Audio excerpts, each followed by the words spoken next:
অশ্লীল ছবি দেখা ছাড়া যার রাত কাটে না, দিন কাটে না।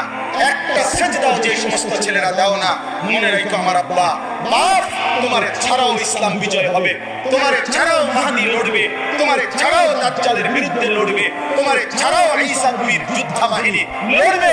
কিন্তু হয়তো তুমি কামে লাগলা না, তুমি চলে গেলা জাহান্নামের পথে। ঈমানদার নওজোয়ান ঠিকই আল্লাহর জন্য জান দেবে। তুমি হও সেই কাফেলার সৈনিক, বলো ইনশাআল্লাহ। তুমি হও ফজরের মুসল্লি, ইনশাআল্লাহ তুমি হবে মাহদীর সৈনিক। হ্যাঁ, এটা হাদিসের। ফজরের মুসল্লি যারা, মাহদীর সৈনিক তারা। এই বাংলার মাটিতে কালিমার পতাকা উড়বে ইনশাআল্লাহ, ইনশাআল্লাহ উড়বে, ইনশাআল্লাহ, ইনশাআল্লাহ। রাসূলুল্লাহ সাল্লাল্লাহু আলাইহি ওয়াসাল্লাম বলেছে, যদি শোনো যে কিয়ামতের আর একদিন বাকি, তবু ইয়াকিন রেখো